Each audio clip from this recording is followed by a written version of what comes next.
Welcome to the Chain Out Podcast with your hosts, Jeremy and Daryl. Hey, everybody. Welcome back to Chain Out Podcast. We're at Season 2, Episode 86. I'm your co-host, Jeremy, and I'm here with your favorite host, Mr. Daryl. Yeah. Mr. Daryl. Mr. Daryl, that's all you need to That's be. all it is. That's all I am. That's How's it how going? you address me now, is Mr. Daryl. Yeah. It's going good. How are you? Good.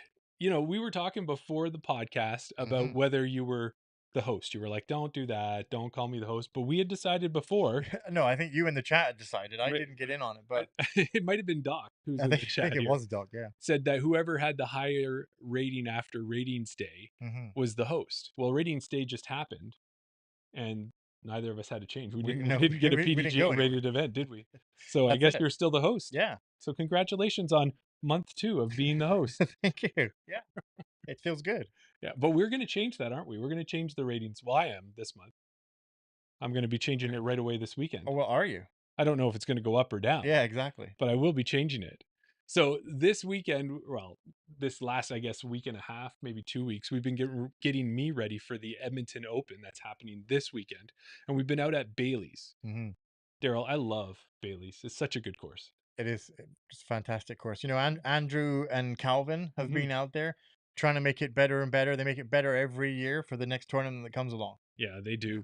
And they've made some adjustments to create a new red layout with some additional tee pads, and they're going to be running 4 rounds in one day on the course on Saturday.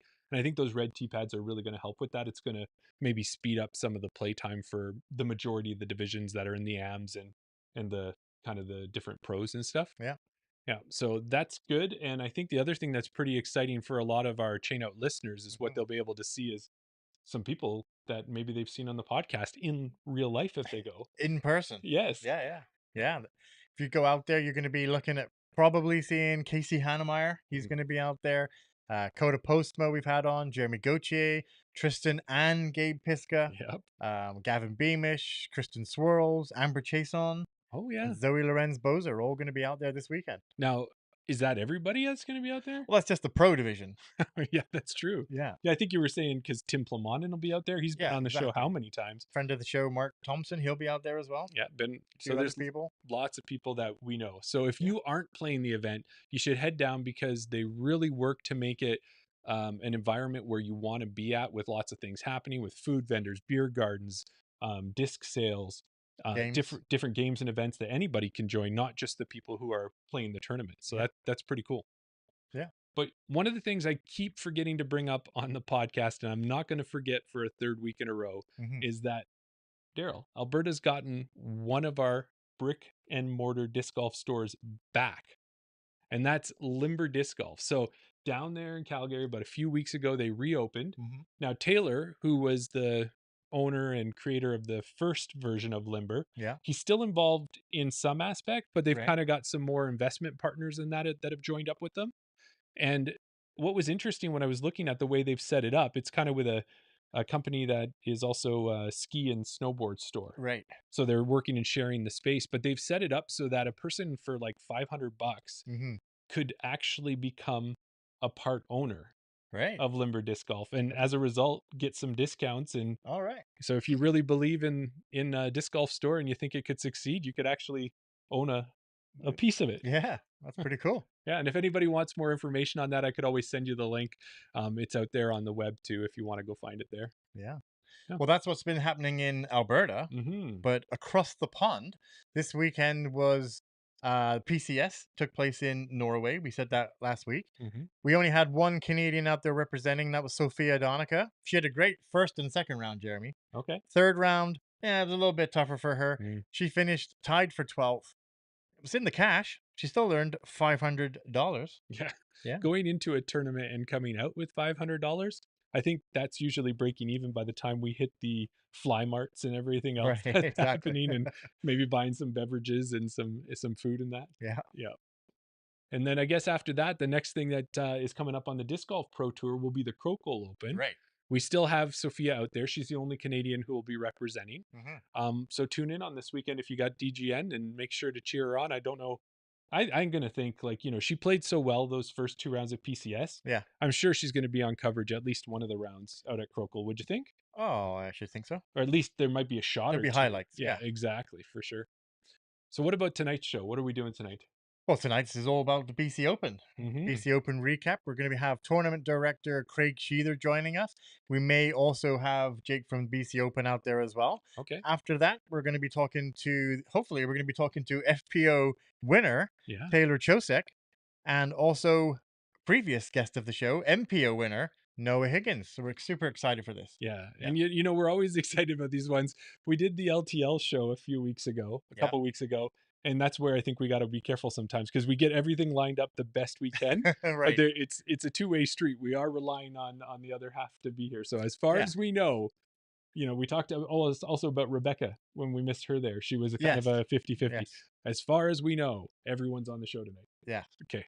We can do no more than that. Guarantees. Exactly. All right, let's talk about some of our giveaways.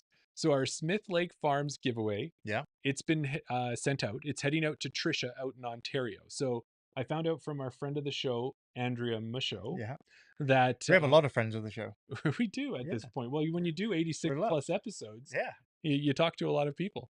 So she had told us that Trisha is out there doing wonderful things in the St. Catharines area. She's doing stuff for disc golf. She's doing a lot of art and kind of just brightening up the city and doing good things. So couldn't have gone to a nicer person. So hopefully she sends us a picture when she gets it and we can post that one up there. Yeah, that'd be pretty sweet. And then also the Dieppe Open replica buoy has made its way to Sonia. She received it. I'm sure when Dina gets back as well from Worlds, she's going to have her Dieppe Open Thought Space discs waiting for her in the post there. So we want to again say thanks to Luc Richard and all the Dieppe Open team for putting on an amazing event and donating those prizes to us. Yeah. And then that in turn means that we get to give them away. Yeah, it's fantastic. And when you mentioned Dina there, I was just on Facebook and she put up a little recap of Worlds. So I'm guessing she's got to be home by now. I'm thinking it's all done. I would have thought she'd be back by now, but I mean, it depends if she extended her stay, and some people do that, right? If they're gonna go, especially if they're gonna go south of the border, maybe they'll spend an extra couple of days, tag it on, and have a bit of more of a holiday out of it. Play some new courses, that type.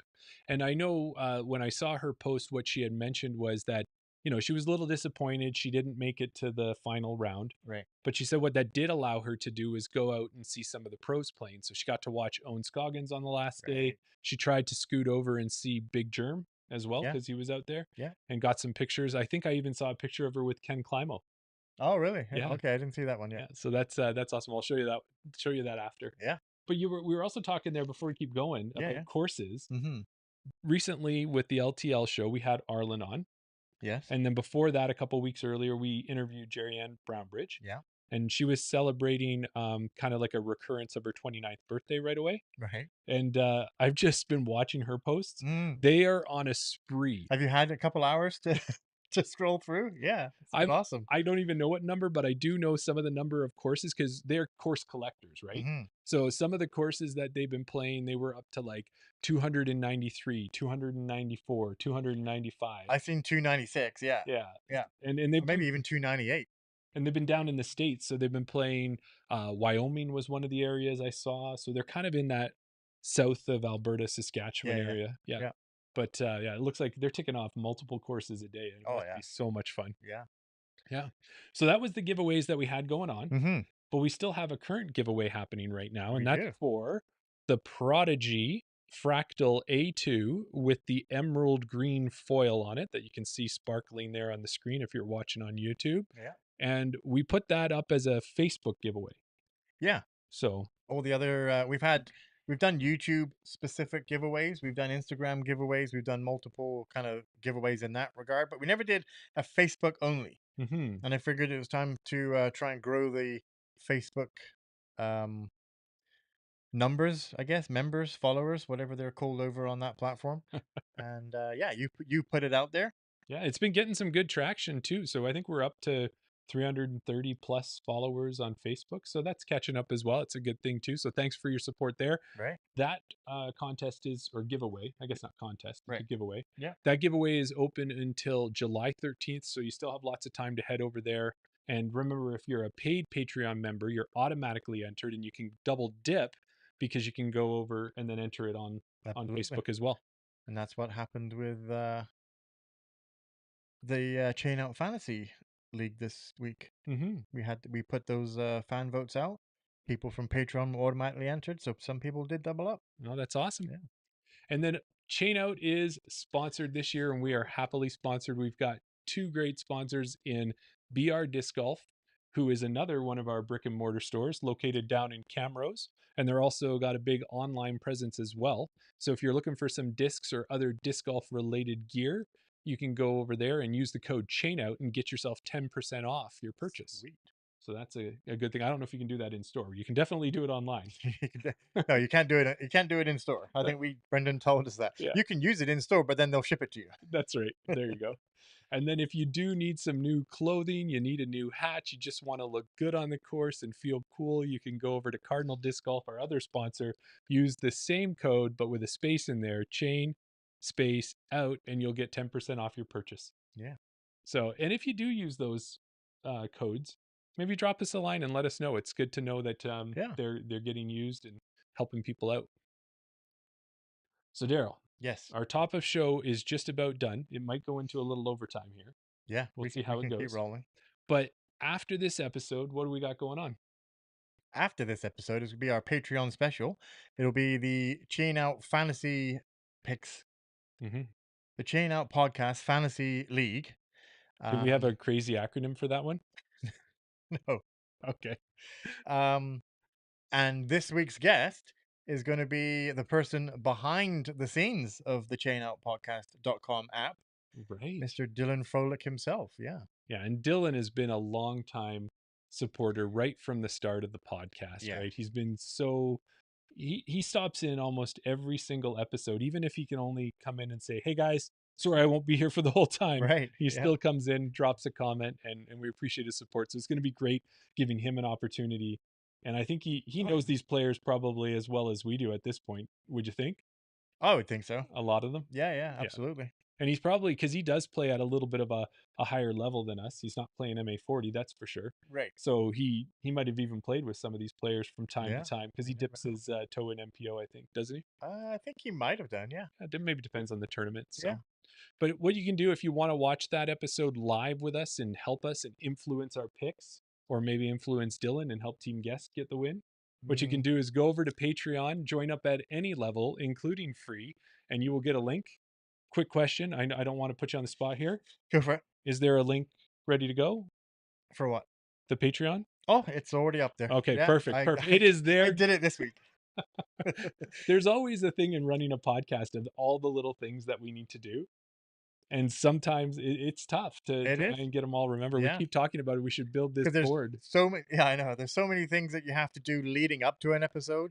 Then once the episode is running, there's things that we have to do.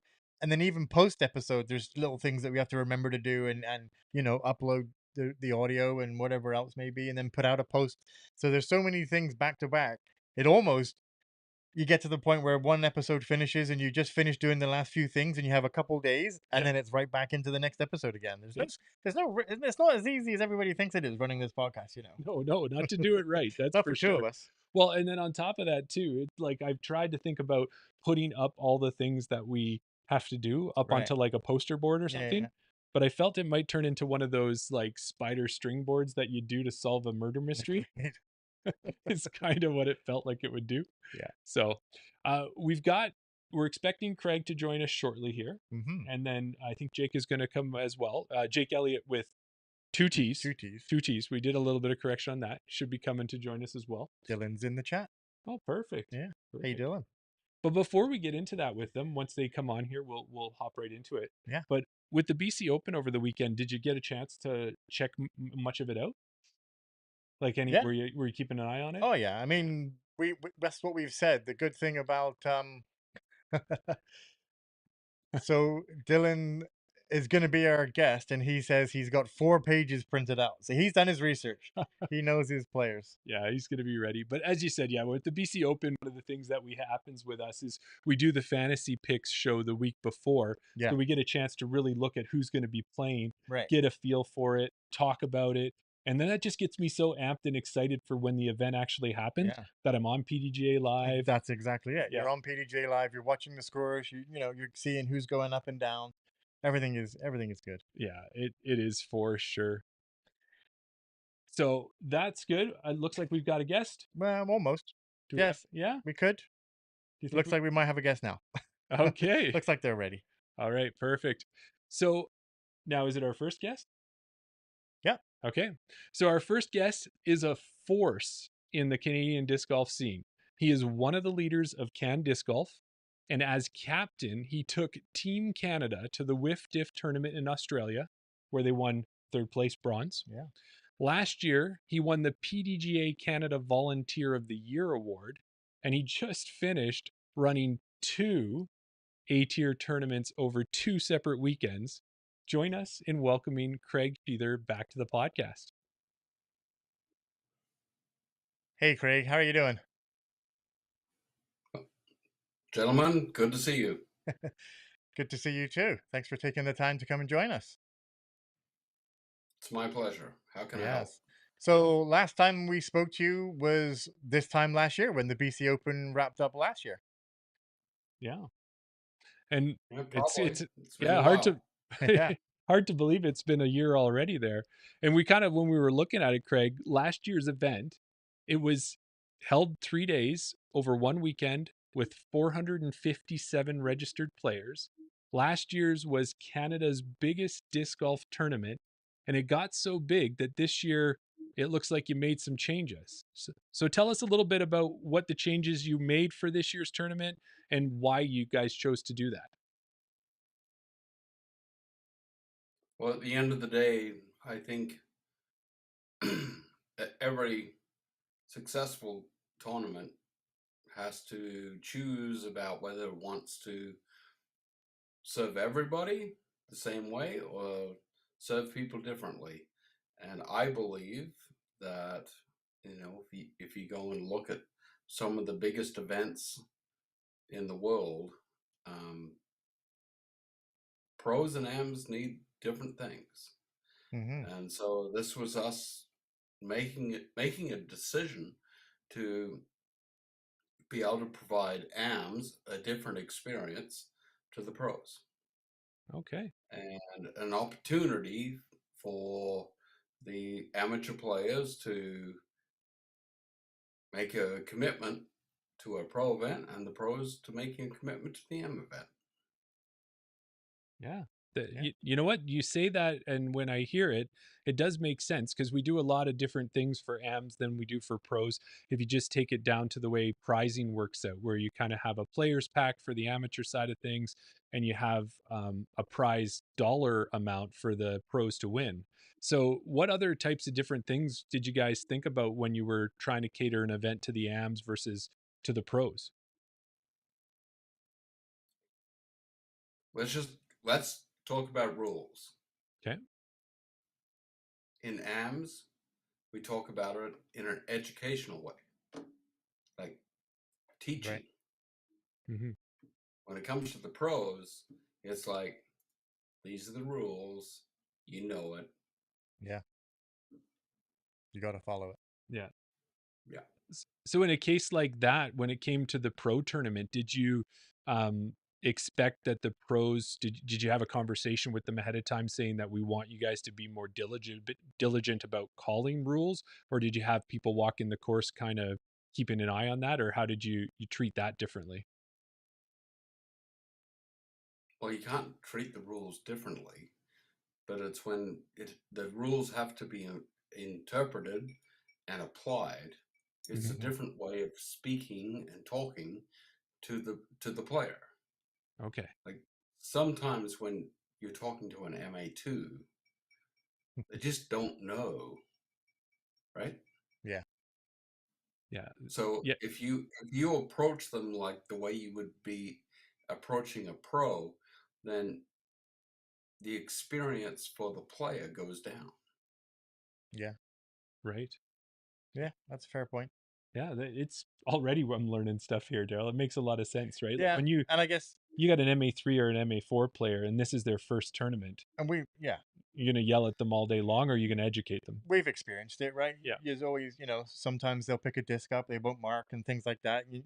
It's up to, like Craig is trying to say, is that when you're on those type of cards, if somebody makes a mistake, maybe you don't call them, you give them warnings, you tell them, I didn't know, sort of thing. There's a bit more leniency. Mm-hmm. Whereas opposed when the pros, when you're enforcing the rules on the pros, you're not, like you said, you're not teaching them. They're already expected to know the rules. If they're not following them, that's their that's on them. It's not a case of they don't get warnings, or I guess they get violation warnings and things like that, but there's no leeway. A pro should know the rules regardless. Yeah. Yes. Yeah, definitely. Well, another thing that we noticed too, Craig, that was a bit of a change for this year was in the past years of the BC Open, you would play on multiple courses, right? So that you had Raptors Knoll, there was the Discmania course at times there for the AMs, there was the InDesign course that Chris Hartman and Stu McKissick had created there for you guys. But this, when you split them out this way, you had the 2 weekends and you were able to play all of the rounds at Raptors Knoll. Did you find that to make the planning and scheduling of the tournament easier, or did you enjoy that change? Well, actually, no. We played at Stillwood and Oh, Raptors. We so okay. for the amateurs, the field was large enough that we needed two courses. So Gotcha. we played at Stillwood and Raptors. I do believe people enjoy being able to play both. And Right. then on the pro weekend, we just stick to one course. The issue we had with some of our alternate courses in the past had been there's lots of activity or things could get in the way of the course being installed on time Mm-hmm. and Mm-hmm. at the way we would like. So this was a way of dealing with the fact that we had elevated registration, obviously, and how do we make it possible that as an organizing committee we could make sure that we could support everybody in a good way. And Mm-hmm. like the 2 weekends it was very relaxing, to be honest. It was awesome. Yeah.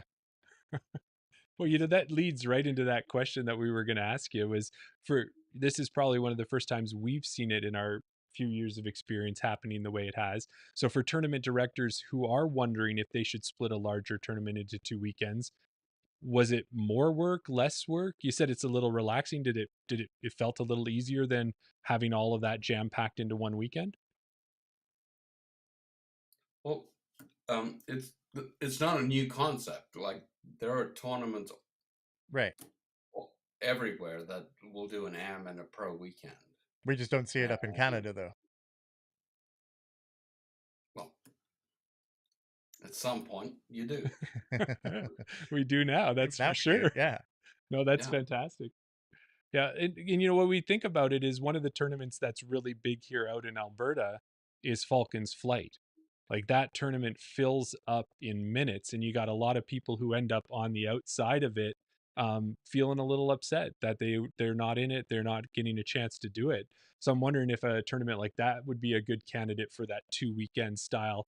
I know they got other things going on there in a kind of a rural area that they have some rules to worry about, but those are the types of tournaments I think is to grow them even bigger. This is a way to do it, and hopefully they'll consider it as well. That's up to the Falcons flight team. Like it's a great event. I'll be there this year. Mm-hmm. I can't imagine the amount of work it takes to pull that event off. Mm. Doing it 2 weekends, holy cow! Um, But like you you said, know, how it's really easy for people to have a suggestion or opinion Hmm. for other people to do the work, that's very true. Yeah, that is fair. right? And you know, your assumption here is that a bunch of people would like to do a lot of activity for over 2 weekends to appease your suggestion. Yeah. And if you're willing to contribute, good on you. But bring 20 people with you when you want to make that suggestion, is my opinion. Yeah. Well, that sounds like a quite a experienced TD thought there for sure. That I think it's a great thing to bring up, because you're right. A lot of players do have all of these grand ideas, and again, as you mentioned, we're talking about players, and how many of those same players are volunteering, or how many of them are doing something else to contribute to the event. Because you're right, sitting on the bench and saying, "Hey, you should do this," that's nice, but somebody still has to do it, and that's a very fair comment for sure. So if we go back, Craig, to the BC Open and to the pro event, and you get it all on Raptors Knoll, which is one of the great courses here in Canada. You've got so many tee pads and you got many different basket positions. When you guys looked at it for this weekend for the pros, did you kind of keep it the same so they played the exact same setup each day, or did you mix it up a little bit with basket positions or anything like that?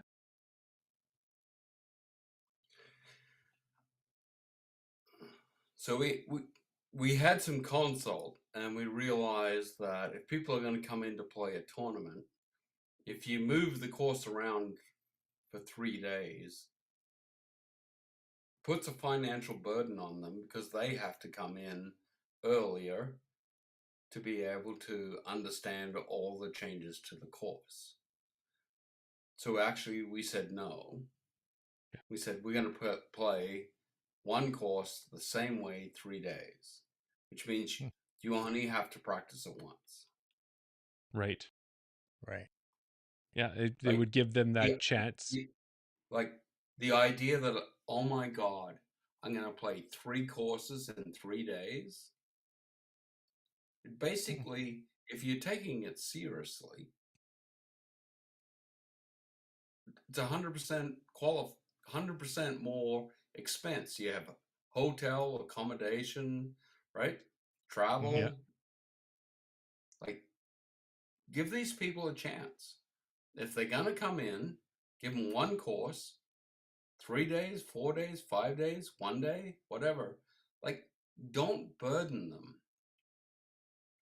So, Is there BCO, that much of a difference between basket placements though, to say that it's 3 different courses? have you been to the BC Open?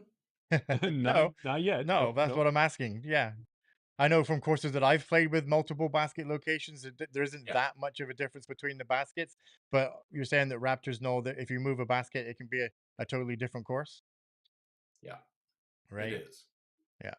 And I can see Oh, what you're saying too, is that if you do make those changes, the players, we're talking about players who are coming out there and are competing for money. And some of those players, when you look at the top pros, this is how they're making some of their money, and how they're uh affording to do these trips. So you want to make sure that you're not throwing too much of a kink in the works, and maybe causing them not to have the opportunity to earn that money. At least that's my thought on it for Yeah, sure. that's fair. Yeah. well, to be honest with you, the pros are the pros. Who cares? It's the guy who's coming up, traveling from out of state, out of province, who's coming in, who would like to take a chance. Mm-hmm. Like, how many courses do you want them to practice? How many nights accommodation do you want them to have? How many days of car rentals do you want them to take to be able to come to your event? Yeah. Yeah. No, it's Sure. it's for Yeah. sure. Well, and you know what, Craig? It's like, the thing is, it's been a year since we talked to you, and already you've given us so much good thoughts and knowledge in this short period of time, just in this conversation here. And that's what I love Yeah. about it. You're always giving a good education on it. Now, with the tournaments, even when the course is exactly the same, there are outside factors that come into play. And one of those can be the weather. And we know last year you guys had to contend with some extreme heat. How did the weather hold up for the tournament this year? 24 degrees max every day. Yeah. The middle day was a little windy in the morning. And other than that, there's nothing to complain about. So you look at the scores, the Masters players and women probably had a tougher time than the Open players on the second day, but after that, it's fine. You go look at all the data for all the scores and everything. Nothing much really changed. It 1,000 rated was -2. Okay. Right. Yeah. Okay. Yeah. Sounds like perfect disc golf weather is what you're saying. Yeah. And Yeah, having no, it was good. Yeah. And having 1,000 rated at -2, that's just showing that the course is holding up and is where it should be, because sometimes you'll see that 1,000 rated could be a number of points under par. So I think you probably got it set to the right difficulty for the field at this point too. Well, we're not quite where we want to be. We actually want 1,000 rated at par. Okay. If you go back and look at like the stats over the years, we've slowly been adjusting we have a vision of where the course is going to be eventually, and it's not there yet. And to be fair, this year we made a lot of adjustments. We made 6 holes different.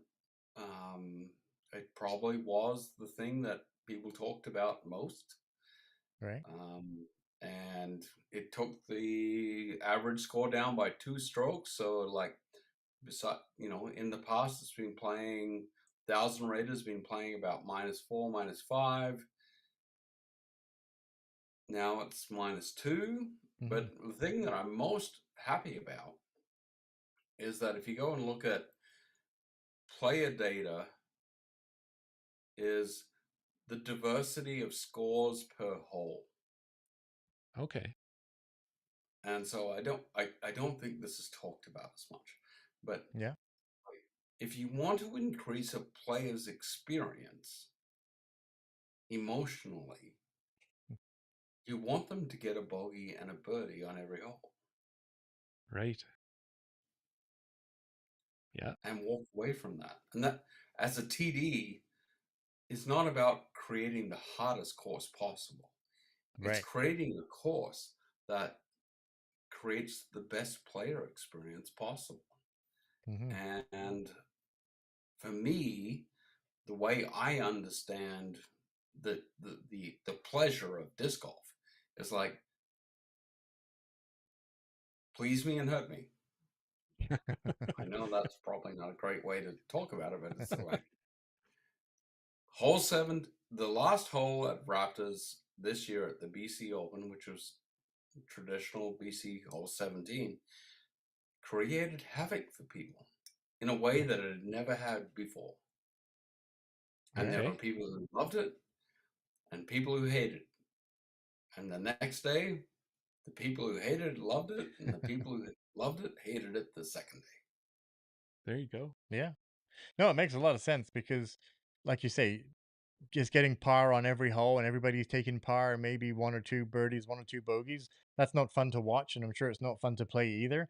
And then on the flip side, you don't want a course that's so hard that only caters to long bombers that Yeah. the average field can't compete with it as well. So having a course that's technical where you do get that score separation, if you play it right, you can birdie it, and if you're slightly off, then you're going to pay the consequences. And if that can happen to anybody, any given day, anybody can win, right? No, I agree, but Raptors Nola is on a garbage dump. Right. That's agreed. There's not a lot of trees. There's not a lot of defense. So there's a lot of OB marked out to create some like, this is the shot you have to take. If you're going to run an A tier in an environment like that, then precision is key. And also, to be honest with you, I think that Raptors is not about throwing long. Right. Raptors is about throwing well and choosing how you want to play the course.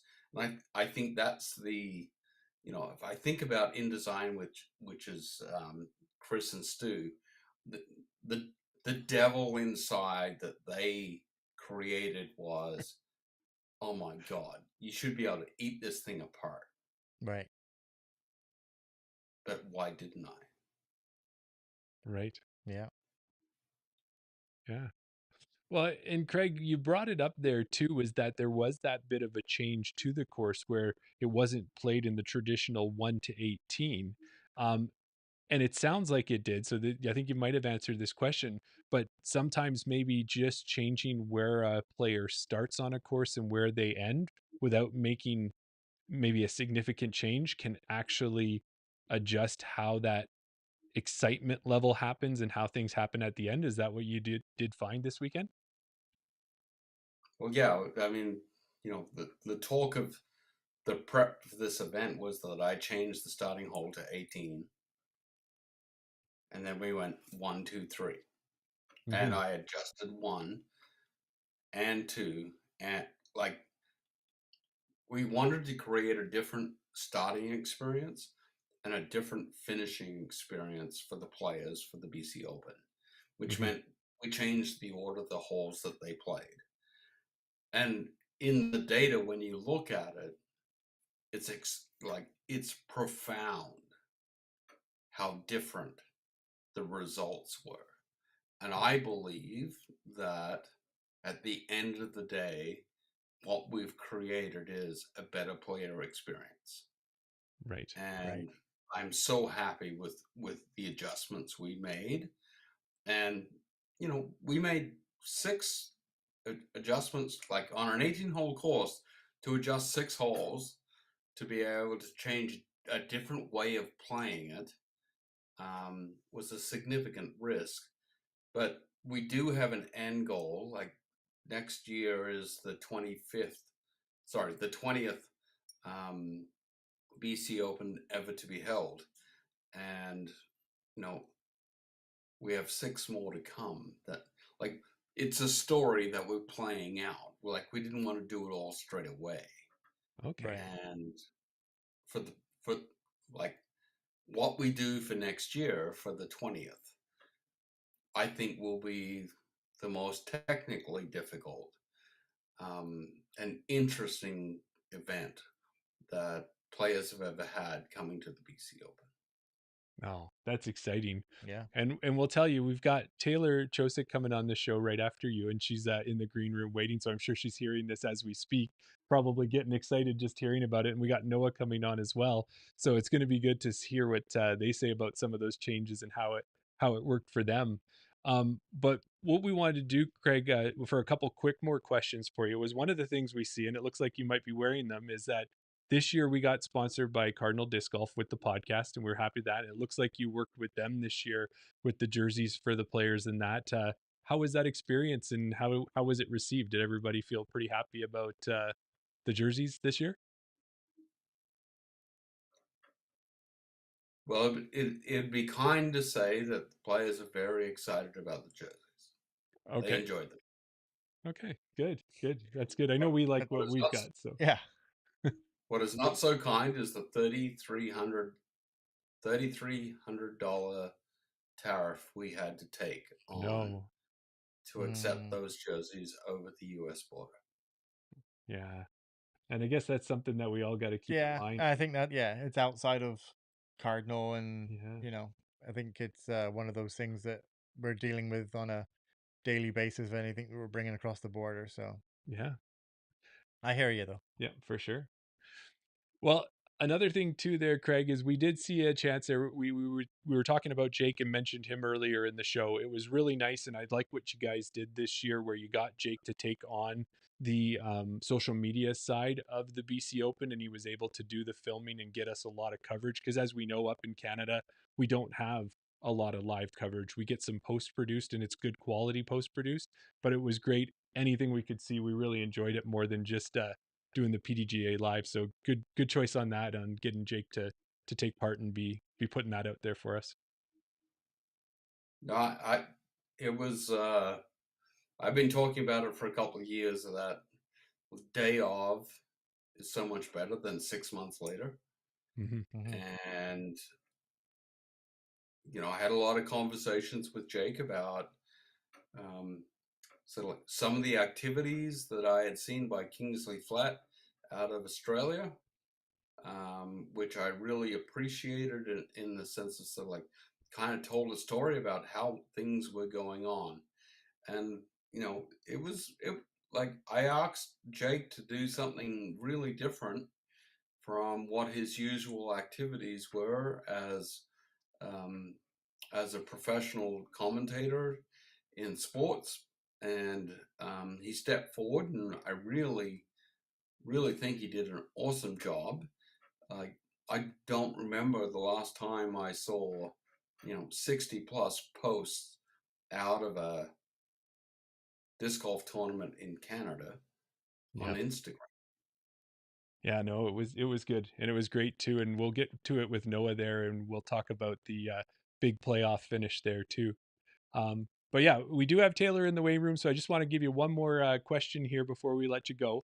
And what that was, a tournament like this doesn't happen without the sponsors, the volunteers, and all your support staff. It's impossible for you to name everyone, but we did want to give you a moment here before we let you go. If there was anyone you wanted to shout out or anything like that, just to kind of cap off your thoughts on the event. Well, with with without Innova Canada, this event doesn't exist. Mm-hmm. But without Ryan Hammercrest, this event doesn't exist. And then the 25 volunteers that step forward to be able to help us, this event doesn't exist. Right. And I can't go and name them all, but yeah, it's pretty incredible that like it's a small group of people who provide a lot of time. And if my wish was for the future, it'd be like 50 people spending half the time that we do now would be far more important than the 25 we currently have. But those 25 people are incredible, and we couldn't do this event without them. Yeah, Thank you. sure. Yeah. Well, and definitely thank you to all them. And also, Craig, thank you to you. Thanks for joining us, being part of this. Everything that you do, we kind of mentioned it there in your intro. You're such a big part of Canadian disc golf. And we do want to get you back on to talk about Can Disc Golf. I think that people need to hear more about that organization and what you guys are doing there. But we appreciate it. And thanks for joining us tonight. Gentlemen, enjoy your day. Yeah. Sounds good. You Thanks, too. Greg. Okay. There we go. Yeah. We got Craig. And the one thing about Craig that I'll always say is he gives you the straight goods. Oh, Right? yeah. Like it's always not going to sugarcoat stuff if it doesn't need to be sugarcoated. He's going to tell you exactly as it is. Yeah. And I think that's part of the reason that he does so much good stuff for Canada, because he in Canadian disc golf. It's just no nonsense. It's like get right to it, get it right, Yeah. or don't do it at all. That's it. Yeah. So we got a guest in the waiting room, Daryl. We do. So our next guest is making her first appearance on the Chain Out podcast, but is no stranger to being interviewed or being on live coverage. She headed down to New Zealand over the winter and is a staple on the Disc Golf Pro Tour. She came up to Canadian Nationals last fall and is coming back up again this year. This past weekend, she took down the FPO win at the BC Open. Let's welcome Taylor Chocek to the show. Hi, thank you. Hey, how are you doing? Good. How are you guys? Good, Yeah, good. doing good. Yeah, thanks for hanging in there in the waiting room for you. We hope we call it the green room there. We try to put all the anemones and stuff to make it as comfortable as possible. We hope you were okay there. Yeah. Yeah. Yeah. Well, first off, congratulations on the big win this past weekend. We saw that you've played 16 events so far this year with a number of podiums and top 10 finishes, but this looks like it was your first win of 2025. Is that, yeah, that's Yep. what you saw too? Okay. How does it feel getting that first win under your belt for the year? It feels good. This was one of the, or probably the only tournament I went into as like the highest rated player and maybe expecting to take down the win if I put together some good rounds. So it feels really good to be able to put everything together and come out with this one. Obviously on the Pro Tour, even taking 7th is pretty exciting. So Oh, yeah. Definitely. Yeah, absolutely. So, like Jeremy was saying there, this is your second time playing the BC Open. Last year, when you were up here, the event was Raptors Knoll We had the InDesign, or some people called it the Horsey course. Um, this year, all three events were played at Raptors Knoll. What did you think about the changes? How did you like playing those the same course 3 times? Yeah, I liked it. I definitely enjoyed Raptors over that horse course last year. Mm-hmm. It would have been fine to do the same thing as last year, like already knowing the other course as well, but Raptors is definitely just like so beautiful and so fun to play, and just nice to have everyone kind of in the same place at the same time. Yeah. Yeah. Yeah. Yeah. Did you, as Not I like think you having kind to commute back and forth. oh yeah, yeah, Yeah. Yeah. being at one spot. Yeah. And with that, Taylor, I think you might have heard when we were talking to Craig, he was saying that there was kind of 6 major changes that were made to the course, and it kind of changed the difficulty. Did you notice those changes? Was it something that you recognized from playing last year? Um, I probably only really noticed a couple right away. Hmm. I think maybe the OBs had been changed, but the overall shot shapes were all the same on most of the holes, besides just a couple. The pin positions were changed, so that obviously makes it a different hole. Yeah, Yeah. definitely. Yeah. Yeah. Yeah. Well, as Canadians, we're proud of the Raptors Knoll course, and it always ranks as one of the top courses in Canada. And now you've had a Mhm. chance to play so many of the DGPT courses and even courses in New Zealand as well. So, how do Mhm. you think Raptors compares to other courses you've played? And in your eyes, do you think it could get to a DGPT level course? Do you think it has the potential? Um, I think it compares well, but the DGPT really does favor distance Mm, in their courses, so I don't know if it would be able to with that, just because it does seem like the properties may be semi maxed out. Like I can't think of too many Right. extensions for holes, but um I think it's close for like a FPO layout, but they wouldn't be able to put like an MPO layout on there, I don't think. Right. yeah. Yeah. That would be to like DGPT standards, but maybe I'm not thinking of like some land that could be used, like because I know there Yeah. was, I don't know, maybe there's like some other space, but Yeah. yeah, I In the think layout that it the is right now, it's DGPT just probably really likes to make stuff long. Yeah. When you think about guys like Gannon out there, and it's Taylor. it's and yourself with your big arm as well. Like it is hard Mhm. to you have to have a lot of land to make courses that Yeah. can handle those distance throws Yeah. for sure. So Yeah, we and I did play the blue tea, so I didn't get like the full view of how long it could be in the golds, but that Right. that would be the only thing really. right. Yeah. Oh, I think there you there are go. only 2 tees that I threw a driver off of, so Oh, Oh, in really? really? the DGT courses there's a lot more drivers coming out. Oh, wow. So it was a lot of mids then, or were you And also like fairways. in fairways too? Yeah. Or Um, Mostly just like putters and zones, and then yeah, I threw buzz on a couple of holes. oh wow. That's Yeah. crazy. Yeah, it just goes to show you. We like Yeah. I've had a chance to see a Taylor at Canadian Nationals last year and see that arm that you've got, and yeah, when you see it in person, it's a big deal. That's for Yeah. sure. And like that just gives you the disparity between the courses that we think are high level courses, or that we like having up here. But when you're just throwing buzzes and putters off the It's tee, zones and like it just shows like the difference really on a pro tour course, where Yeah, if well, you're and I was yeah, playing the blues, so well, like yeah, that's fair. I know on the golds there probably would have been a few more driver shots. fair enough. Yeah. Well, Taylor, we had Craig on, as you know, and we talked about how the event, like the event staff did a great job. Jake was out there going live, and they put as much information out there as they could. But most of the information we get in a Canadian tournament is through PDGA Live, just watching the scores come in, and if somebody's putting in the Mhm. details, that's what we see.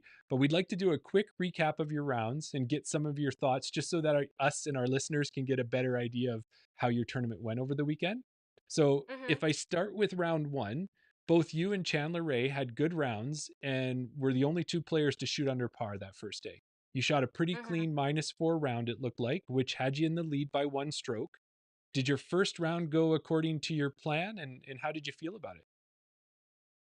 Yeah, I remember when I finished, I wasn't feeling super great about it, but I also was in a good position to birdie 18 and then left my upshot quite short. So I think maybe partially it was just coming off of 18 that I felt that way, but after kind of having some time, then I felt pretty good about it. And like going under par for me, like at any course really is a good goal to set, especially for like round one, because there's been a lot of tournaments where round one I'll just like, you know, shoot quite a bit over par and then it feels like you just ruined the whole tournament when you could just play it safe and just start there and then see where it goes after. So after kind of stepping away, I was happy to have gone in the right direction. Nice. Yeah. But I How think I had maybe 7 or 8 birdies, so I guess going 4 under, like if the birdies are there, you hope to be able to keep them. So that's probably Yes. why I felt that way as well. Yeah, that's fair. Yeah. So then heading back out to round two, it almost seemed like you just hit copy and paste from round one. You got your birdies on Yeah. some different holes. You finished with a -3, and in the Hmm. second round you were the only player to shoot under par. Yeah. Chandler stayed in second, but you still you extended your lead to 6 shots. Did you make any Hmm. changes in that second round compared to the first round? Not really. It was a bit windier, so I think that's why the field overall. Well, the first day really wasn't much wind at all, and then the second day was enough wind to be messing with the shots if you didn't have like good nose angles for that specific wind. So I think that's why the field overall shot a little worse. But like I said, I was throwing a lot of like putters and zones off the tee, so I didn't feel like the wind necessarily affected me too much. So that's Right. probably Yeah. why it seemed pretty similar. I had a lot of like, very similar shots, cleaned up some of the ones that I had messed up the day before, but maybe made other mistakes that I hadn't run into. Yeah. Well, there you go. Yeah. Yeah, and then if we go to round three, so the final round looked like it was a little tougher on the field.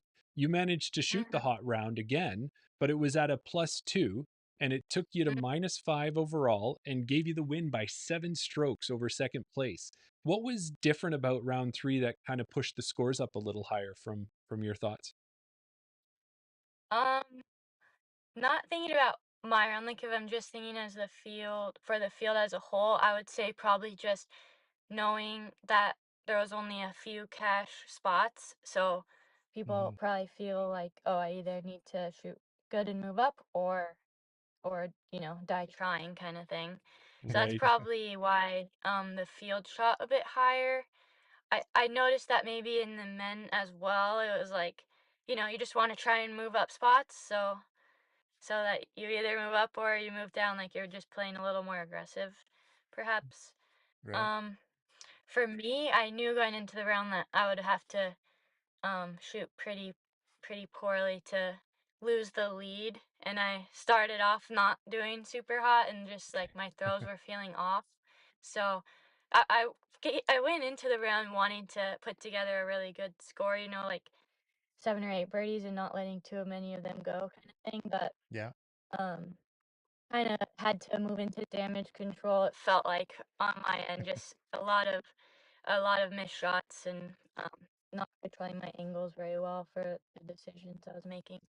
Right. Right. You mentioned there about not many cash spots, and obviously there was a smaller field than you're used to playing in.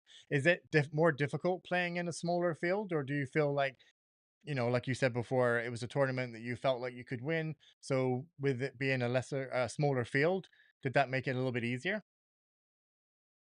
I think so. Coming in as the highest rated player, it probably made it a bit easier, but I think as a whole, it makes it harder for obviously to cash because Right. there are those few players that are maybe quite a bit better than you, and then there's everyone else is right around in that same boat of trying to get, like Chandler's done tour stuff as well, and same with Gabby, even though she didn't play to her standard this weekend, but Yeah. everyone else isn't a tour level player, so you're kind of battling out for maybe that third spot. Yeah. Oh yeah, fair enough. And then you mentioned about knowing that you had the lead going into that final round, and that you pretty much had it in your mind. It was yours to lose, sort of thing.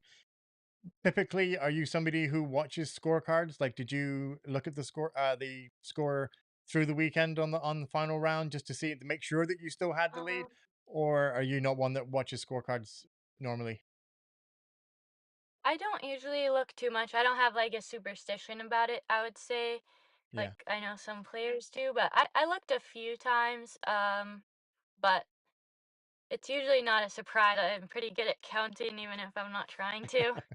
Yeah. Like same with if someone like says they took a 6 and I'm like, I think you got a 5. Like not that I was counting their scores, but like usually I like Just kind of know what people are at. yeah, So I knew that I was not getting like the birdies and pars that I wanted to be getting, but I knew Chandler wasn't either, so it seemed like it was kind of a yeah. wash through that first part of the round. If And I he guess that had started off really hot, I would have known that the yeah, gap was closing, and that kind of, even if I'm still up by 3 or 4 strokes, it's a big energy shift. So I was mostly just trying to keep the momentum from shifting too much. yeah. Yeah, for And sure. I guess that's the bonus as well of playing in a smaller field that you're playing with the leaders on lead cards. So Mm, as long as you're tracking their scores, like you said, you know what they got, then you know where you're standing. So you don't really need to yeah. check the scores because the scores that you're concerned about are the people you're playing with. Yeah. Yeah. Yeah, exactly. And yeah, you can tell like where they're at mentally as well versus on a in a bigger field. If someone on chase card is just on fire, you don't see that. You don't see Yeah. them coming. You don't feel like any of the energy. So it is Yeah. pretty interesting. Yeah, for sure. Yeah. Well, Taylor, you had a chance to meet and play with some of our Canadian pros. You mentioned Gabby as one of them. Did you have any fun or memorable moments from any of those cards or from meeting any of them? Well, Gabby, I met basically 1 year ago at BC Open last year through Sophia. We didn't play this weekend together, but since then I've seen her at quite a few events. She was at Champions Cup for the major this year, and then a couple other events. So it's always so fun to like see her and just know that like you just make friends out here, and then like I never knew I would see her again. I just randomly met her when first time ever to Canada, and here I'm playing disc golf full time and running into her pretty often. So same with Sophia, like I met her at this tournament last year, um, like to practice run together, but we hadn't met yet. And so I had gotten to the course first and was just kind of waiting for her to arrive and like didn't know what she even really looked like. So like a couple other random FPO or FPO players had it right, and I'm like looking like, is that her? So pretty funny to see how far it's all come in a year. Now we've traveled New Zealand and been at quite a few events all over the states together. Yeah. Yeah. It's one of the things I look forward to is Sophia and Tay um doubles, the Right. practice rounds. Those are always Mhm. good. Yeah. Yeah, we've gotten into doing those now. It's pretty fun because we both have the ability to do some pretty big shots and like try for eagles and things that we maybe Yeah. wouldn't be able to do in like a normal tournament setting. Yeah. Well, and Taylor, so Or wouldn't be I guess we're able to, but wouldn't be wise to. yeah, exactly. Isn't the highest percentage shot at those times, right? So Yeah. I was gonna say to you too was, and you kind of mentioned it there. So that really was the first time you met Sophia, because I know you're both on the same side of the country, just across the border from each other. But it was at the BC Open last year. That's when you Mhm, first met. Yeah. mhm. Yep. I had seen that she had done really well at Portland last year. Hmm. I had watched some of the coverage from that and just seen like a new name that was, I think she podiumed, or at least was in place to podium at some points in the tournament. So I had looked her up and seen that her PDGA number was really close to mine. And being like a newer Right. player, I was like, oh, that's really cool. Like I haven't seen someone with that high of a number, Right. lead card at these big events. So um, Yeah. then I saw she was also in this tournament for BC Open. So That's awesome. pretty cool. So with Sophia being over in Europe right now, have you been following along with each other's tournaments? Have you been cheering each other on? Mm, yeah, we tried to FaceTime, but she doesn't have like normal service over there. And Right. I didn't really have good service in Canada either, so we didn't get that working, but we've been messaging and stuff and teasing each other a little bit. Yeah. Good. Yeah. Yeah. So BC Open is done. What's next up for you now? So I'm playing in the Beaver State Fling this weekend in Portland. Right. And Yeah. you're So I'm already up there there. practicing, are you? hmm Yeah. And Yep, I just finished a practice round at one of the courses. how is it feeling? Is it feeling pretty good? Yeah, it's it's at Milo, so I had played it in the Pro Tour this year, and that was a really good tournament for me. So feels good to go to a course that I know at least some of the shots. The layouts are different. It's two courses kind of made out of the one longer course that I played in the DGPT. So about half the holes are familiar, which feels good when every single course I've played this year feels like it's all brand new. So Yeah. There you go. that's nice. Yeah. Well, we're hoping that you're going to be able to put together a win streak now that you got that BC Open win under your belt. Let's see a Beaver State Fling win, and we'll be watching and cheering you on for sure from afar as well. Uh, now, Yeah, I hope so too. yeah, we'll be excited. Yeah. So Taylor, we did see that you're registered for Canadian Nationals in the fall, and we're excited to have you come up and see Ontario this year. And Canadian Nationals were great last year out in Clearwater. That was a good time. Those are some cool courses. But I think this year is going to be even better because we're looking at pretty much four private courses, aren't we? Essentially, there's one on a golf course, Right. but like Haute Goat is a private course designed. Project 15. Yeah. I think it's going to be a great event. And I think you got to see a great side of Canada when you went out to the west, and you kind of know that area from being on that side. But coming out to Ontario, it's going to be a whole nother thing for you. Cool. Yeah, I'm excited. I haven't been over there before. Even just going to Clearwater last year felt like, because I flew in for that instead of driving, and obviously Raptors Knoll is only a few minutes into Canada, so it Yeah. was cool to fly in and do the commute from the airport, and just seemed like going pretty far away from any big city. Yeah. Yeah, definitely. Yeah. But we'll be out at And Nationals, went so up. we'll see you out there as well. Yeah. Yeah, last year at Nationals, me and some friends went up the river and went and watched the salmon run, so that was pretty cool. Oh yeah. Oh, yeah. Anytime you The can add production. yeah. I was gonna say we know that Sophia always gets a bike ride in almost everywhere that she goes, and I think you're always up for hikes and that too with her. So it's always nice to be able to add those extras when you can. Yeah. Yeah, it's pretty much what you need. You'll Yeah, just go like 50, 60 miles, which is pretty crazy. You can see a lot of a place when you're doing that consistently. for sure. So Taylor, before we're gonna let you go here, you got your practice round. You probably got a lot going on there, but before we let you go, did you want to take a moment to shout out any of your sponsors, or was there anything else that you got going on you'd want to let people know? Yeah, I'll shout out my sponsors. I have Discraft, Supreme Flight, Grip, and Vessi for this year. Okay. There you go. And then Oh we've yeah, got there's your code there for There you go. everybody too, if they want to jump on there. There you go. I'll try and do Look my at best. that. There you go. Okay. Well, Sweet, thank you. Yeah, thanks for joining us, Taylor. We'll see you in the fall, and I'm sure we'll be messaging you in between. Sweet, yeah, see you then. Yeah. Awesome. Thanks for your time, Taylor. Yep, thank you. Bye. All right, Daryl. Great conversation. It's always great to have new people on the show, and Yeah. Taylor's so nice, so Yeah. kind. So insightful as well, just to give us a perspective of Raptors. We think that's Yeah. it's an A tier course. It's a great course. Everybody says, it's on a lot of people's top 10 lists. Mm-hmm. And then she's like, yeah, I was just using buzzes and putters. Yeah, and I she know it's from the qualifying Blues. from the tee pads, Yeah. right? So, Right. and we know that there's a lot more to it for sure. But Yeah. that was an interesting perspective. Yeah. Yep. So our next guest Yeah. has been on the show before, and you might think it's starting to sound like a broken record, but you would be wrong. Mm-hmm. It is not Mr. Thomas Gilbert coming on this show for an A-tier win. Right. This guest has 47 career wins under his belt. His first A-tier win was in 2023 at the Gold Eagle Open.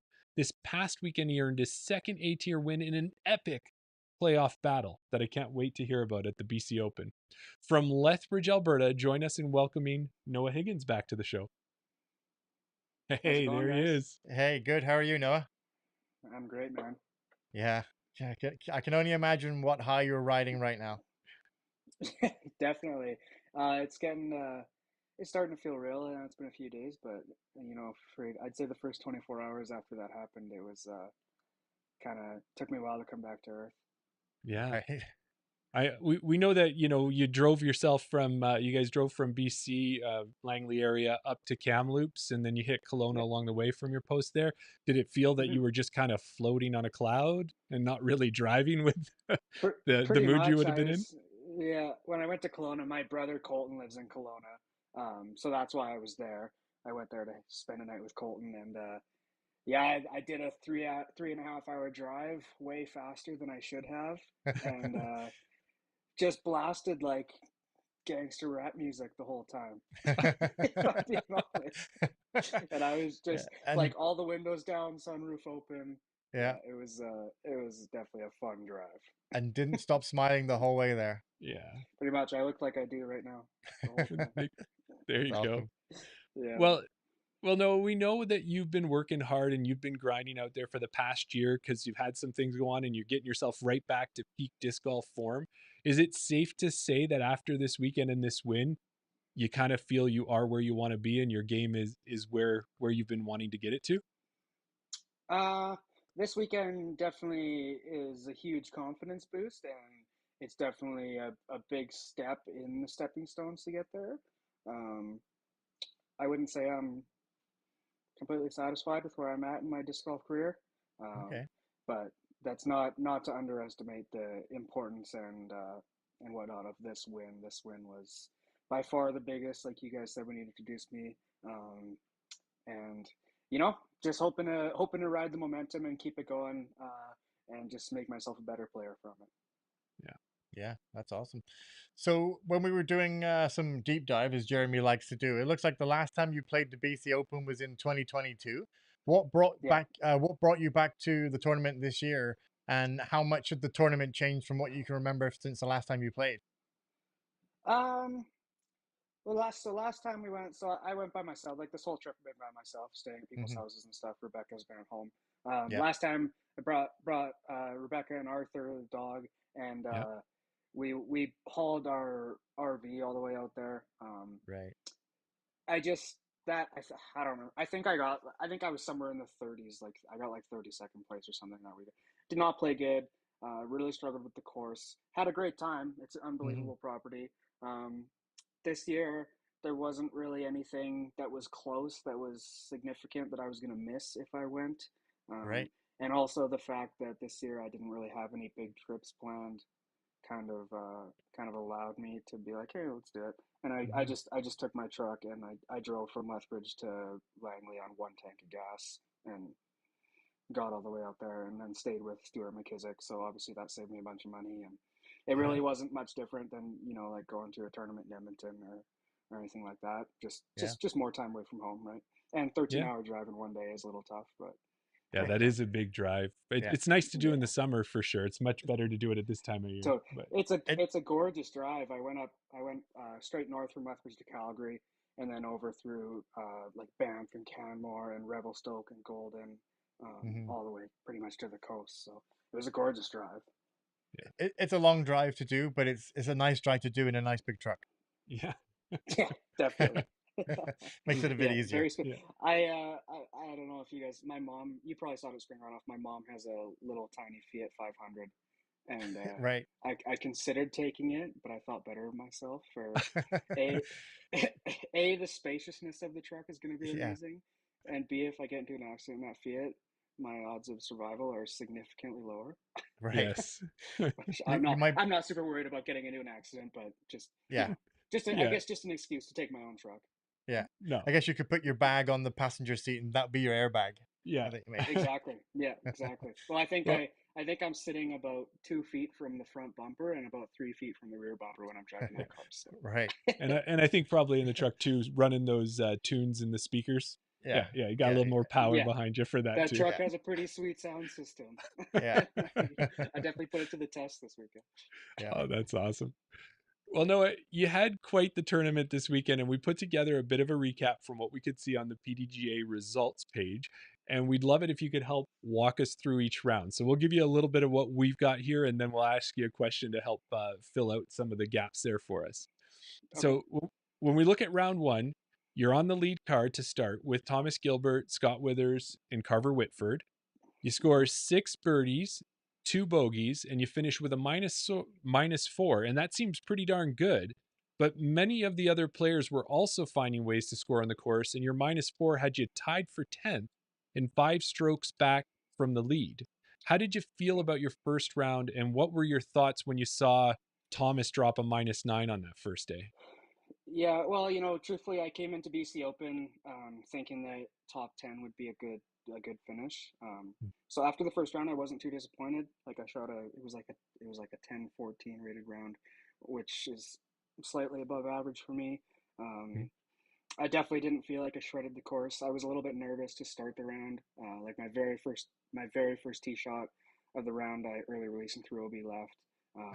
Kind of picked it up from there. I played pretty clean. Like there was tons of big numbers out there this weekend, and I never took anything worse than a bogey. I think I took 4 bogeys throughout the entire tournament. Wow. So really just staying clean and not taking big numbers was a huge factor. But I honestly felt okay about that first round. It didn't feel spectacular, but it was good enough. Yeah. And I had no intentions of saying like, if I get second place this weekend, I'm not gonna be happy. Like I wasn't like I need to win. I did not feel that way, which is maybe why I won. Maybe that's why I played so good, is because I had not super high expectations, right? Yeah. But Absolutely. the first round felt okay. I wasn't Yeah. disappointed with my first round at all.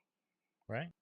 Well, if you looked at round one and you saw Thomas Gilbert, it looks like you said, okay, -9 is what's needed to shoot, because that's what you did. You went out there and you shot -9, 1 shot off the hot round, and you jump yourself right up to 4th place, 2 strokes off the new leader now, Axel Olsen. Looking at the scorecard, it looks like you said you had 3 birdies in a row for Turkey on 8, 9, and 10, and then you step up to hole 11. Why don't you tell us a little bit about what happened on hole 11? Yeah, so it was kind of windy all weekend at Raptors, like gorgeous weather, super sunny and nice, like 25 degrees, really comfortable temperature, not scorching hot, just super comfortable. Hole 11 is regular hole 10 at Raptors Knoll, for those that didn't know. For this tournament, the course kind of all got pushed like 1 hole back. So regular hole 18 was hole 1. Right. And then all the way through regular hole 17 was hole 18. Anyways, so this hole is the triple Mando off the tee pad, with the basket and the rocks. I threw a MX3 that's been in my bag for probably like 4 or 5 years now. Right. Threw it flat and hard. I'm just trying to hit the rocks in that hole, and sometimes you get weird kicks off the green, but threw it flat and hard. Kind of started a little bit left. It just turned just enough to where it was kind of right on line with the post, right in the middle of the basket. And I thought it was too, like, I didn't think it was going to go in. It was one of those ones where I did not, I didn't think it was going in until the last second. I knew it was going in until the last second, but I thought it was going to hit the cage the whole time. I knew it was right on line. I knew it was going to hit the basket at least. I knew that for a fact. Once it got to like 60, 70, 80 feet away from the basket, it caught this draft of wind, and it just kind of stayed up and up and up and up, and it just didn't want to come to the ground. It just kept gliding and kept gliding and kept gliding until it was like, that's going in. That's in the basket. And one of the guys that I hung out with a little bit this weekend was on the cart in front of me waiting on the tee pad. There was a little bit of a back up there, and he said it just hit it right on the post, dropped down in the basket, and then like spun at like super high RPM in the basket for like 20 seconds. Wow. So it was just a perfect shot. If I missed the basket, I would have been 30 feet long. Like, it's not like I was going 100 feet long. Yeah. Right. That was an extremely fun shot. Yeah. Oh, I bet. Is that your first tournament ace? No, I've got quite a few tournament aces now. It's the first tournament ace in a long time. Right. Probably at least 3 years. I don't know. Oh wow. I can't remember what it was. I think I have 4 or 5 tournament aces now. The most memorable one before that was when I was young. I can't remember what division I was playing, but I went to Zootown Open in Missoula. Oh yeah. In like this was like 2016 or 2017. Right. And there was a few top pros there. I don't remember exactly who was there. I want to say like Chandler Fry was there and a few other players of that caliber. Yeah.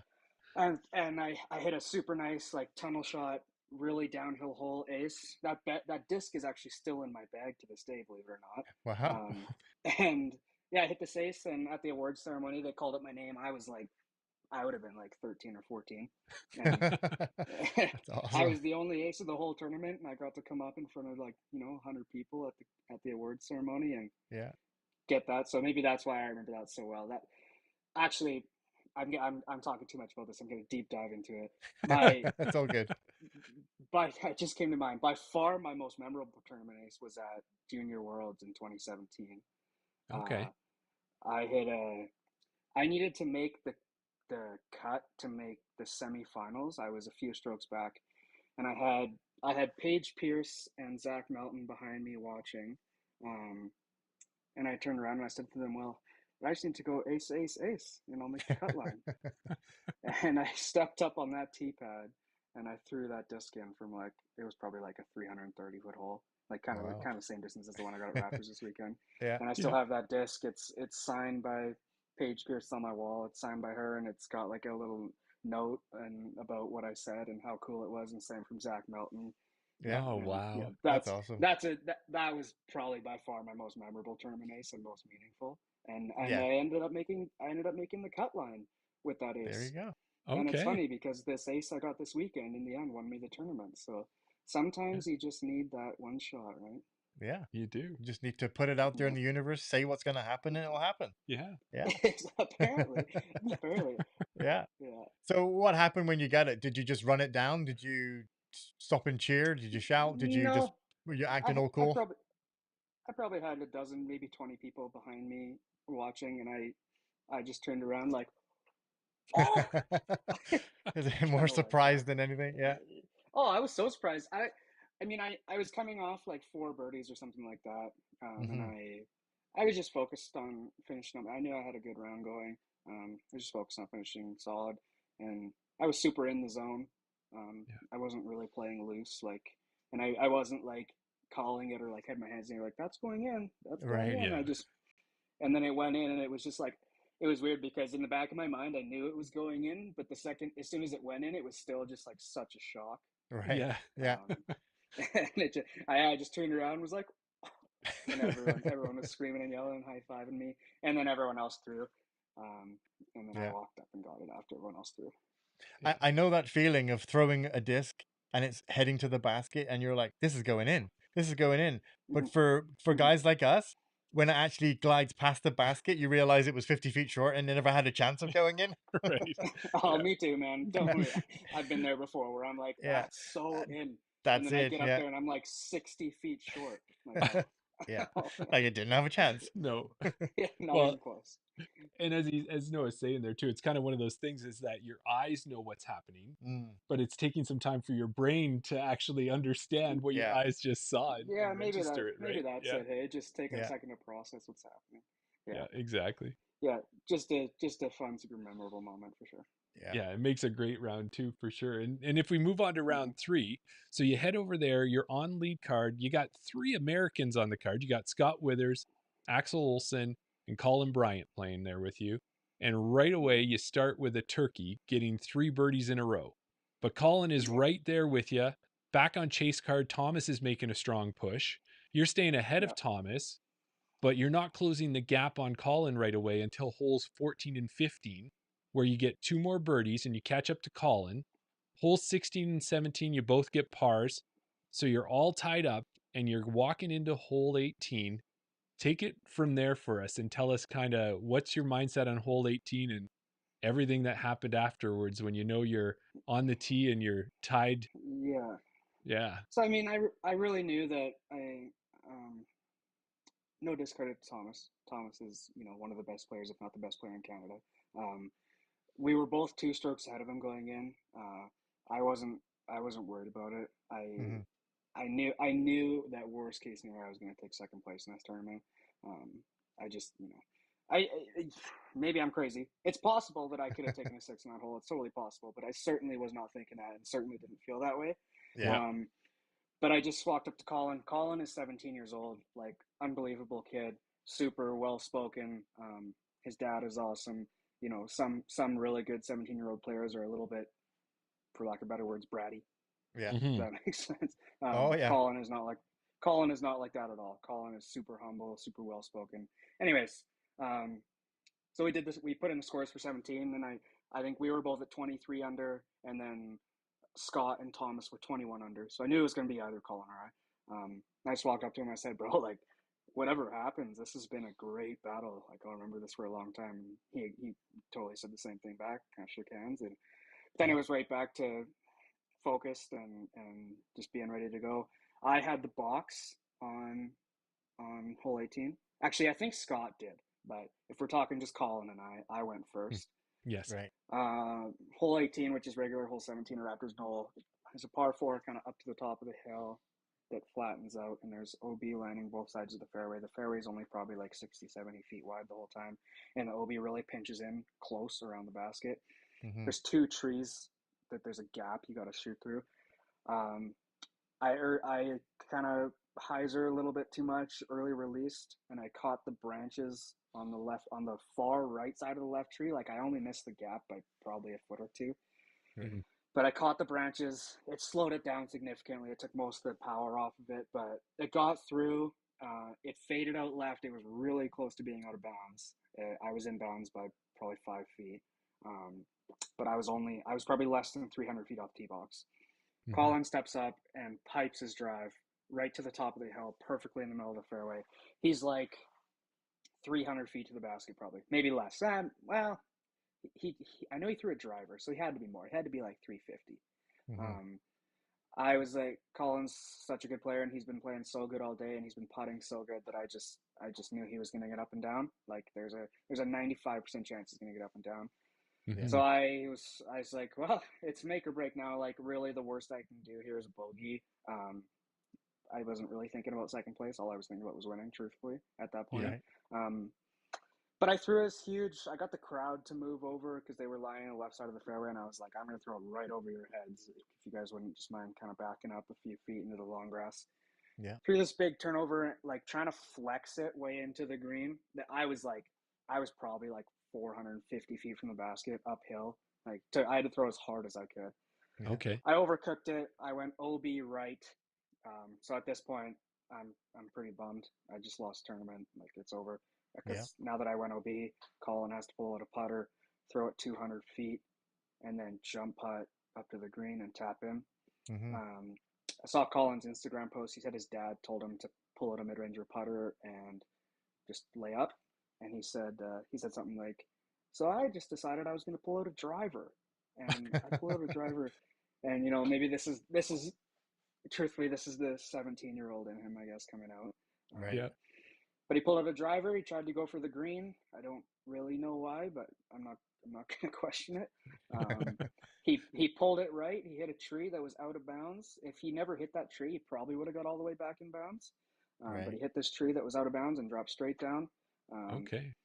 So now at this point, I'm like, I actually turned around and said to a couple of the guys who were with me, I was like, holy, like, what just happened?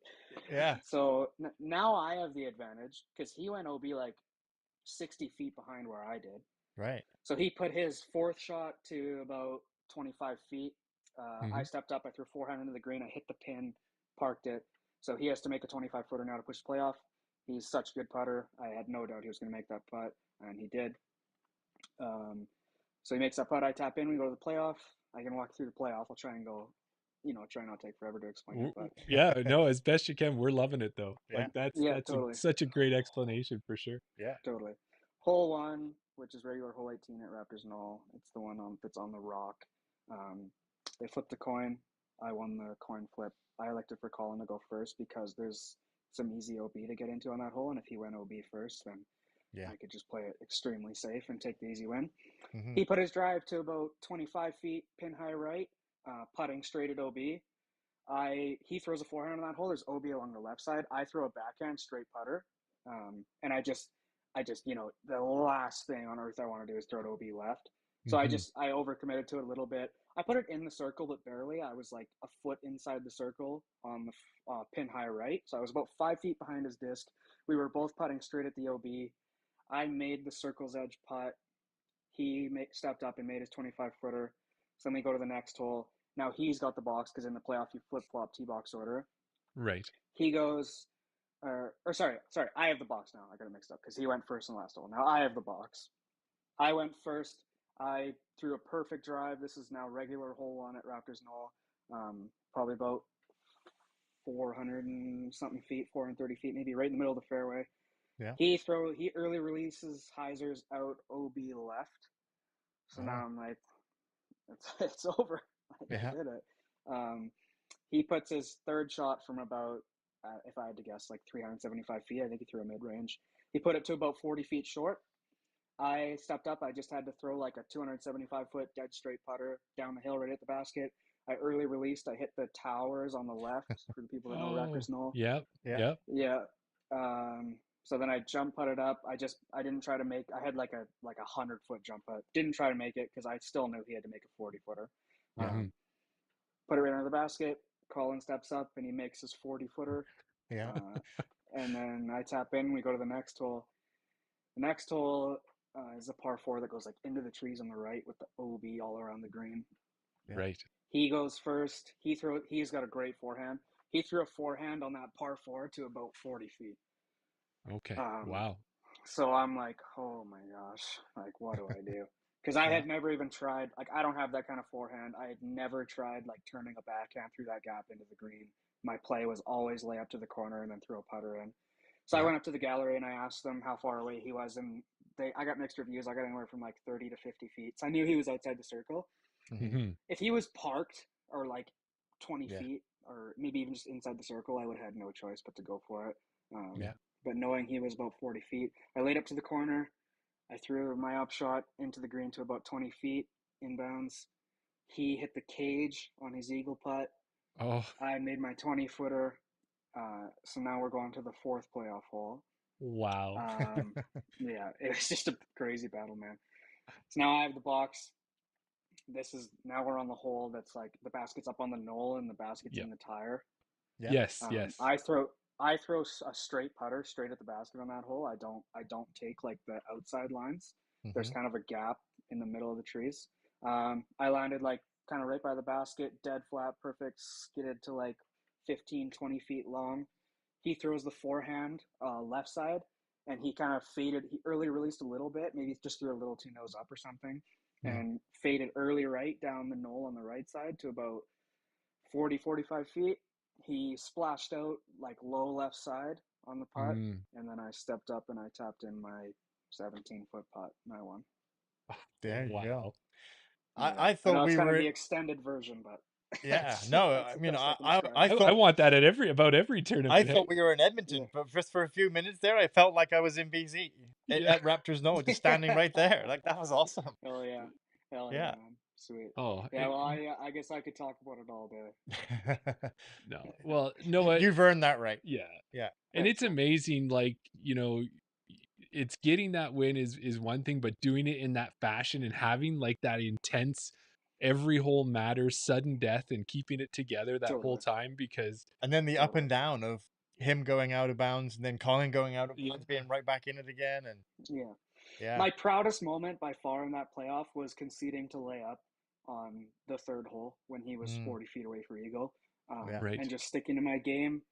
And I think that if I was Colin's age, I think if 17-year-old Noah in that situation would have gone for the green to try and match it, and there's a 95% chance I would have gone out of bounds. Right. And he would have just laid up and tapped in and won.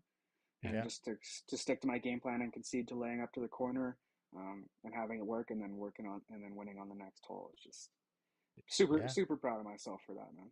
Absolutely. Yeah, the maturity and the experience starts to shine through after the years, right? Yeah. So For sure. Well, that's great. Sure. Thank you for breaking it down for us like that. And that kind of You bet. caps you off for BC Open. And now we know you're up in Kamloops and you're getting ready to Mm-hmm. play TCO. We also know we recognize that background behind you there because we know a lot of pros end up at Carey's house while they're up there. Now, we did mention Thomas a couple times. He was on the podcast after LTL because that was his third A-tier win. And he kind of let it slip or told us he was like, one of his goals was to try to take down 8 Canadian A-tiers this year, try to take them all down.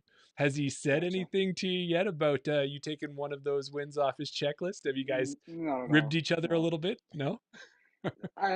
Thomas is a super, like, Thomas and I are good buddies. Yeah. Super humble dude. He was super happy for me, like, just over the top happy for me. Although I did, I brought my trophy from winning BC Open inside, and it was sitting on the kitchen table, and we were all sitting around eating last night. And I looked up and I noticed that my trophy was staring Thomas in the face while he was eating. So I thought that was kind of funny. It's all love, you know. We're good competitors, and it feels great to take him down because it usually never happens.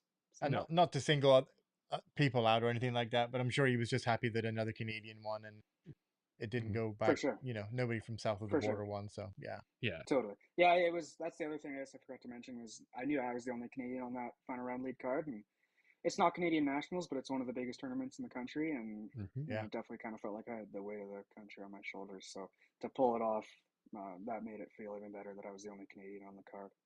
Yeah, for sure. Well, and that's the thing we know from following for the last few years and doing the podcast.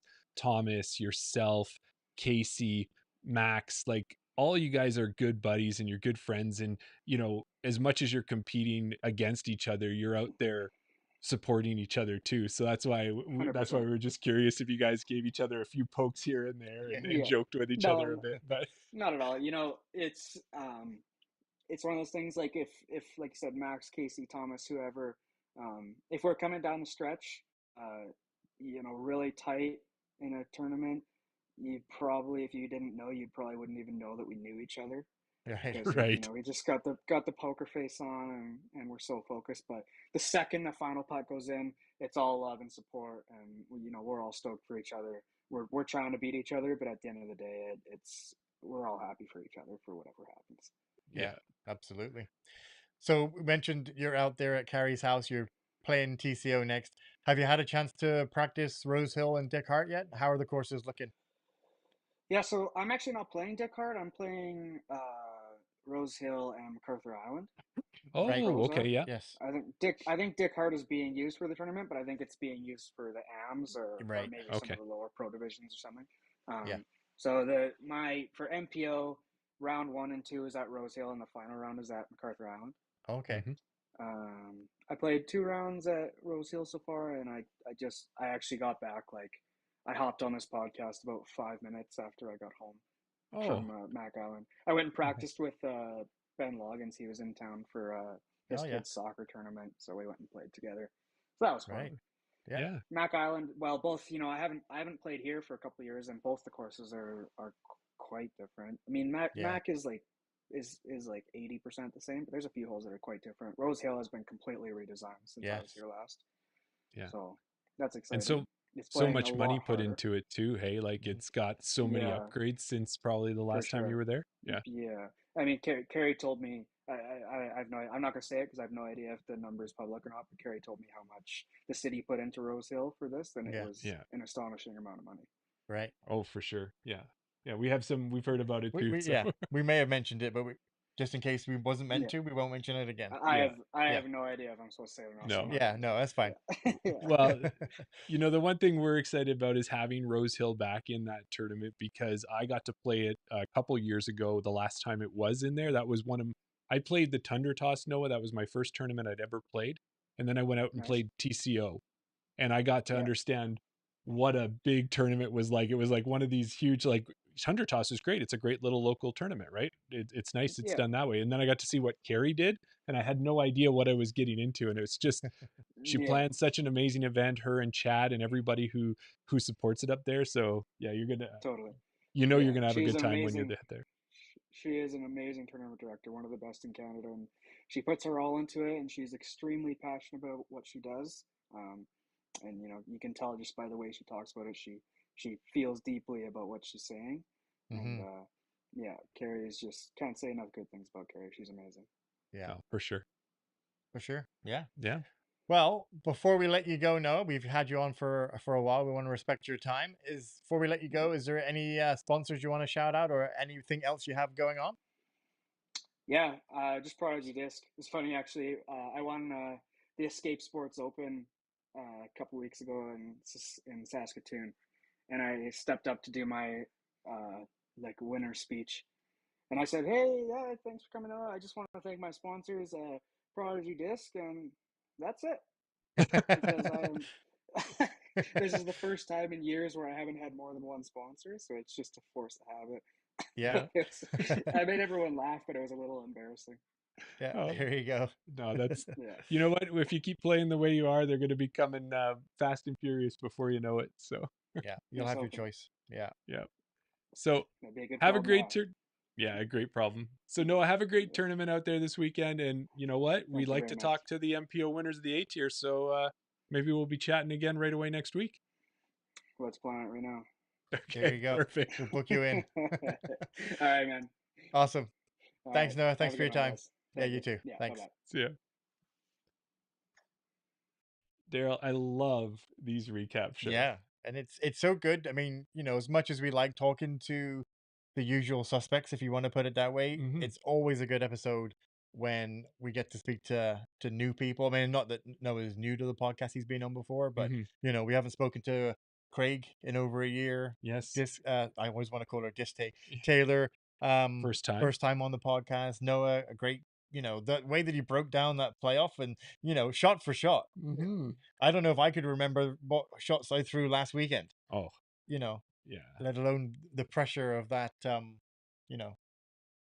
tournament, and I guess maybe that, that makes it a bit more. It's burned into your memory at that point, right? Yeah. No, like you could almost kind of you got it all in there. You've got the straight shooter. Craig comes on, tells us how it is, right? Yeah. You got Taylor come on, just bubbly and so much energy and just full of kindness and everything else. You got her come on, and you get Noah come on, and he's like the storyteller, right? Because he gives you he tells you exactly play by play how it happened, and I honestly loved that. Like you said, it's like I wanted to hear that. He's like, "Oh, I'm sorry if I'm going a little long." I'm like, "No, I'm in." We've broken them down before, almost like on hole 1 you shot this, on hole 2 and just on round 1, right? And it can drag on a bit, but when you get down to the final round, and it goes into a playoff, and it's the last 4 or 5, 6 holes, whatever it might be, but it's all pertaining to the build up to get to that end point, then yeah, I love it. Yeah, exactly.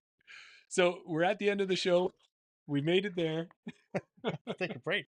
It's a longer one, but we appreciate you for listening. And we'd ask you to head over to YouTube right now if you're watching. Well, I guess you're probably watching us there, maybe on Facebook, but head over to YouTube, hit that subscribe button, follow us on Instagram and Facebook, like, share, comment on our content. We'd really appreciate it if you do that for us. It helps us grow the podcast and it helps us provide you with more amazing content, giveaways, and guests as well. Yeah. So we're up to 412 subscribers the last time we looked, and we're going to give a big giveaway when we get to our 500th subscriber. Absolutely. That's when we're going to do that draw. And we've gone to the Tickle Trunk a few times to pull out new things to show you, but we thought maybe we don't know. One of them might be new because there's so many things in there we can't remember everything. Right, we're gonna have to separate the things that we've shown. Versus what we haven't. Yeah, but so we'll just give a bit of a recap. Go ahead. Oh yeah, well we started it off. If you're a Discraft player, you might want this lovely green wasp. It's I don't know what the weight is on it. It's wasp. If you don't know, it's 5302. That could have been one of the ones that Taylor would have been throwing a little overstable, little short mid range. Yeah. You throw a wasp. Yeah. You want to do the next one? Then we've also got the Chance Stad Tempo, which is his signature one with the baby Cthulhu's, and on top of that, it is signed as well. So that's going in that 500 giveaway. Yeah, we're not sure if we've shown this one yet or not, but if we're not, it's a new one for you. This is a Gold Eagle 2023 stamped Explorer. Yes. So if you're not familiar with Latitude Explorers, it's kind of like an Athena or a T-Bird, that 7502 fairway driver. And then what else we got is, I believe this one came to us from the spring runoff tournament, and it's a Spire towel. Yeah. So we have that one for you never too. have enough towels.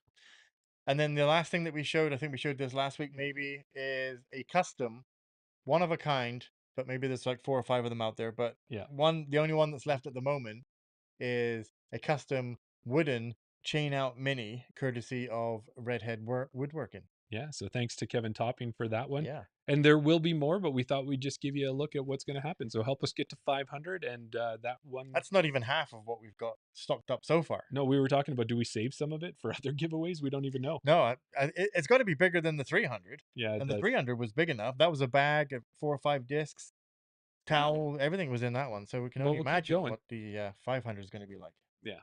Yeah. And if you help us out, we're going to also help you out with some discount codes. And here's the ones that we have available for you.